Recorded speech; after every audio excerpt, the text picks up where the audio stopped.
किसी मरे हुए इंसान के शव को कभी भी अकेला नहीं छोड़ा जाता। खासकर रात में तो डेड बॉडी को एक समय के लिए भी अकेला नहीं छोड़ा जाता। इसके पीछे के कारण जानकर आप दांतों तले उंगलियां दबा लेंगे। शव को अकेला ना छोड़ने का कारण जितना ज्यादा डरावना है उतना वैज्ञानिक भी। आप सभी से विनती है कि इस वीडियो को लाइक करके 1 लाख लाइक्स के टारगेट तक पहुंचाएं। दोस्तों, जो इस दुनिया में जन्म लेता है उसकी उम्र पूरी हो जाने पर उसकी मृत्यु निश्चित है। जीवन में किए गए कर्मों के अनुसार मनुष्य की आत्मा को मृत्यु के बाद मोक्ष या किसी दूसरी योनि में जन्म, नरक की यातनाएं या स्वर्ग का सुख मिलता है। जब मनुष्य की मृत्यु होती है तो उसकी आत्मा शरीर में मौजूद 10 में से किसी एक छेद से बाहर निकल जाती है और मृत शरीर खाली हो जाता है और उसकी पूरी ऊर्जा नष्ट हो जाती है। अगर आप मनुष्य के मरने के बाद उसकी आत्मा के साथ क्या होता है ये जानना चाहते हैं तो डिस्क्रिप्शन बॉक्स में दी गई वीडियो लिंक पर जाकर के वीडियो देख सकते हैं। मनुष्य के मरते ही आत्मा शरीर से बाहर निकल जाती है और शरीर पूरी तरह से खाली हो जाता है और सड़ने लगता है। इसलिए मृत्यु के कुछ समय बाद ही अंतिम संस्कार की प्रक्रिया कर दी जाती है।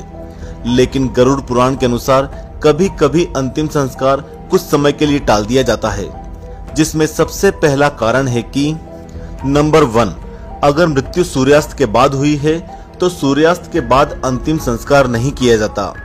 ऐसे में रात भर शव को रखा जाता है और उस शव के पास कोई ना कोई रात भर रहता है।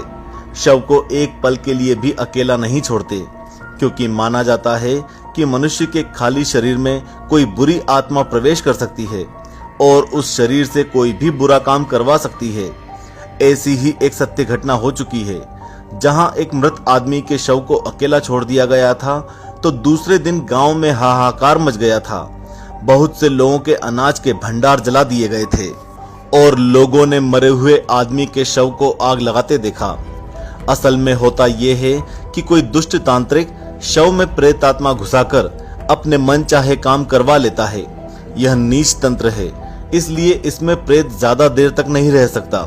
फिर भी उतने समय में भी बहुत सी अनहोनी घटना को अंजाम दे सकता है। रात बीत जाने के बाद दूसरे दिन सूर्योदय होने के बाद शव का अंतिम संस्कार किया जाता है। यदि रात में ही शव को जला दिया जाता है तो इससे व्यक्ति को अधोगति प्राप्त होती है और उसे मुक्ति नहीं मिलती है। ऐसी आत्मा असुर, दानव या पिशाच की योनि में जन्म लेती है। नंबर 2, यदि किसी व्यक्ति की मृत्यु पंचक काल में हुई है तो पंचक काल में शव को नहीं जलाया जाता है। जब तक पंचक काल समाप्त नहीं हो जाता तब तक शव को घर में ही रखा जाता है और किसी न किसी को शव के पास रहना होता है। गरुड़ पुराण सहित कई धार्मिक ग्रंथों में उल्लेख है कि यदि पंचक काल में किसी की मृत्यु हो जाए तो उसके साथ उसी के कुल खानदान में 5 अन्य लोगों की मौत भी हो जाती है। इसी डर के कारण पंचक काल के खत्म होने का इंतजार किया जाता है, परंतु इसका समाधान भी है। मृतक के साथ आटे, बेसन या कुश यानी कि सूखी घास से बने 5 पुतले अर्थी पर रखकर इन 5 का भी शव की तरह पूर्ण विधि विधान से अंतिम संस्कार किया जाता है। ऐसा करने से पंचक दोष समाप्त हो जाता है।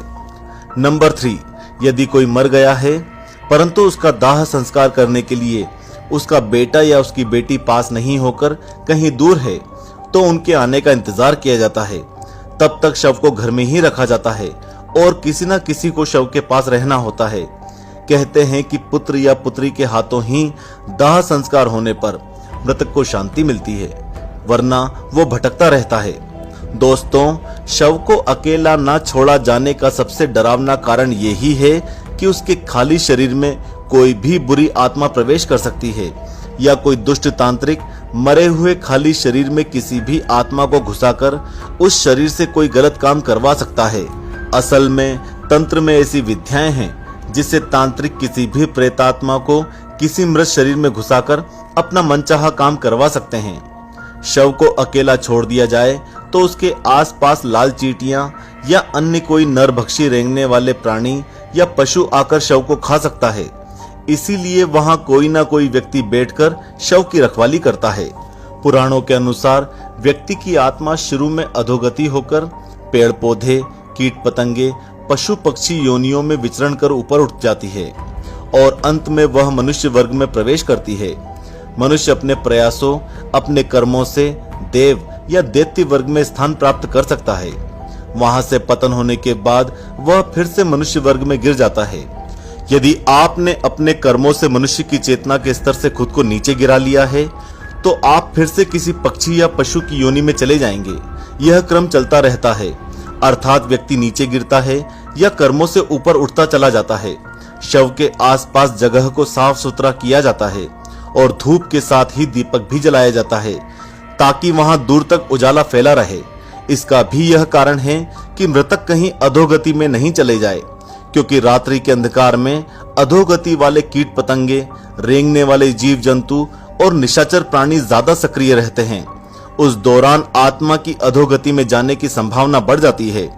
भीष्म पितामह ने अधोगति से बचने के लिए ही सूर्य के उत्तरायण होने का इंतजार किया था। उत्तरायण में प्रकृति और चेतना की गति ऊपर की ओर होने लगती है। ये वीडियो अच्छी लगी हो तो लाइक करके वीडियो को 1 लाख लाइक्स के टारगेट तक पहुंचाएं। इसी विषय पर अपने सुझाव कमेंट में डालें। जय श्री कृष्ण।